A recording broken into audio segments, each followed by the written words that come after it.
Hey class, it's Justin Morella and I'm here for my Drawing Connections 2. For this week, I did mine on military reserve unique issues, mental health, and military family dynamics. I chose these three kind of general themes because I feel like they all kind of play off each other. Some of the military reserve unique issues, well, yeah, they're unique to the reserve and National Guard, but they still play into mental health and they still play and the big one is they play into the military family dynamic.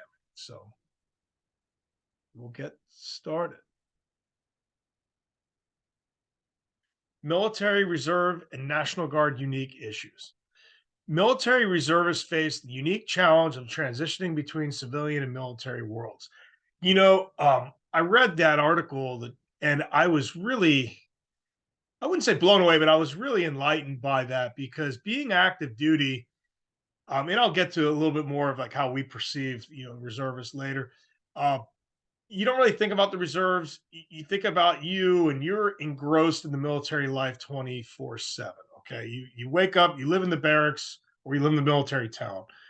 Reservists, it's interesting because they're transitioning once a month. They go to those drills, and you could be on a Thursday night with your son at Little League to Friday night doing a live fire exercise with your unit.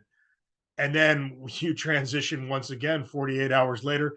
Now you're at home having Sunday dinner with your family. So I feel like that's a real interesting dynamic and some of the issues that come with that. Reservists and National Guard may struggle to be accepted among both civilian and active military communities. Yeah, this I definitely can see. I know as an active duty soldier, maybe it wasn't right, but we didn't always treat the reserves and National Guards the way we should. I was stationed at Fort Liberty. It was known as Fort Bragg. And there was a whole section that was just for National Guard when they came to do their drill, their AT every 2 weeks, or to ramp up to deploy. And it was we would snicker and laugh when we saw them. We'd make jokes about the equipment. I could tell they didn't really like being around us, and I can see why. We didn't really make them feel comfortable and accepted. And on the same token, I just worked with a lot of National Guard. And yeah, my old work at the nuclear plant, they definitely followed federal law by not discriminating against and by allowing them their time. But there was always a comment, "Oh, you're on drill again." There was always some type of I don't know the right. They always felt like there was some. They were angry that they felt like if there was a commitment more to the National Guard than to them. If someone was deploying, it was always viewed in the lens as inconvenient for the company. And I could see how that would be frustrating if you're in the reserves or National Guard because why is my commitment to my country and my service marginalized and made it to feel not as much by the active duty.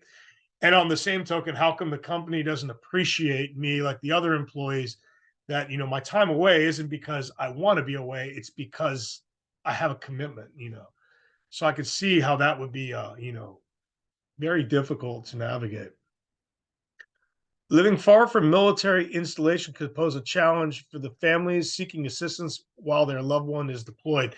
Yeah, and this goes back to those informal and formal networks that we read about. You know, National Guard, like I'll use the Pennsylvania National Guard out of the Fort Indiantown Gap. Your fire team, your four man unit, you could be like me and be from Hershey, and then your team leader could be from Erie. Your machine gunner could be from King of Prussia, and the grenadier could be from Pittsburgh. It's like so. It's a little bit different than like I experienced, where yeah, those two guys live down the hall, and your team leader lived off post with his wife. You guys are all separated, and what I mean by that, my point with that is, you're coming from far away to meet up and do for this unit, so your communities are probably not military communities, and they're probably not designed to support military families the way Watertown, New York is outside of Fort Drum, or Fayetteville, North Carolina is outside of Fort Bragg or Fort Liberty now. Mental health issues among veterans. Veterans are estimated to account for 20% of all suicides. This number was very interesting, and what is alarming about it is that study was done in 2008. Okay, the Iraq War didn't really end until 2012 ish, around then, and Afghanistan kept going until 2021. So there's a lot of combat veterans out there. So that number could be higher for all we know. As of now, and that's alarming that it was already at 20%. Traumatic brain injury referred to as signature injury of OIF and OEF campaigns. Yeah, and with this, like, let alone some of the symptoms, I can tell you, being overseas, those, the IED is the big thing. And we have body armor, we have Kevlar that protects, you. And so we might not have the KIA or the killed in action numbers, which is great that we had in Vietnam, but you're seeing a lot of injuries like this, and I can also tell you that it's the number that we think of percentages of TBI is probably very underreported. I can tell you in the infantry, you don't go to the medic. You get rocked by an IED. If you're walking, you're okay. You're good. The medic comes, you wave them away. That's just the culture. It's mission on point. I'm not weak. I don't go to sick call. So I think TBI is a massive issue, and it's probably bigger than what they even think it is. About 20% of active duty service members and 11% of veterans who served in Iraq or Afghanistan are estimated to have post traumatic stress disorder. And again, this number is from 2010. So it, it could be a lot higher at this point for all we know. Afghanistan drug on for a long time. And what's alarming about this is, once again, like, this number could be higher. And it's PTSD is a huge issue in the veteran community, and a lot of veterans don't seek treatment for it. They don't even feel they have a problem. Many service members with PTSD also suffer from substance abuse disorder, making it difficult to treat both disorders. And again, it's like, so you're suffering from PTSD, and then you self-medicate with, marijuana, alcohol, whatever it is you're doing it, and now you develop a substance abuse issue. And so now both those have to be treated, and it this is downward spiral. Military family dynamics. Deciding where to live while service member is deployed can be difficult for military families. Yeah, a lot of times you'll hear, "Oh, yeah, I'm going to move back home with my family." But again, it's like, yeah, you might have that family network, but does your community understand the military? Um, how is your child doing in school? Like, it's just, I think those informal networks on post are really important.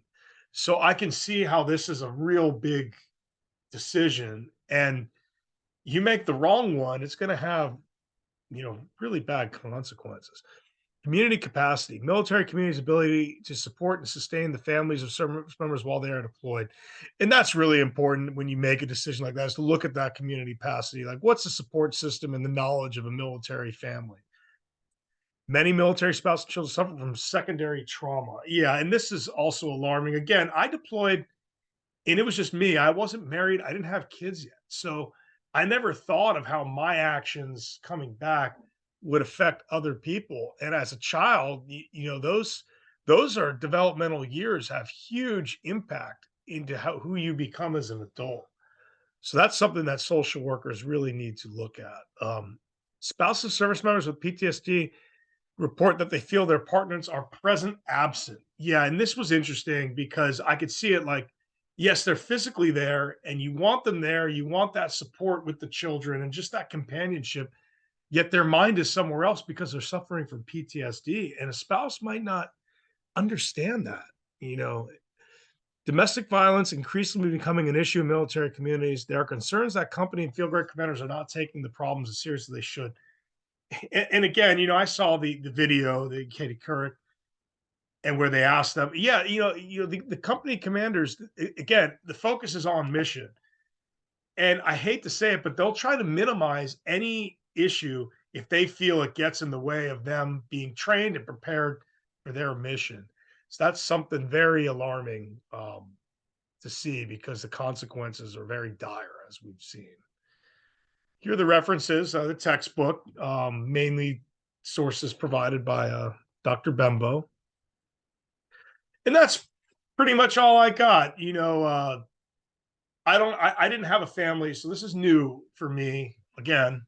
And also, I'm looking at it from a social work lens and not the lens as the individual soldier. So it's interesting. But anyway, hope you enjoyed my presentation. I cannot wait to watch yours and have a great week.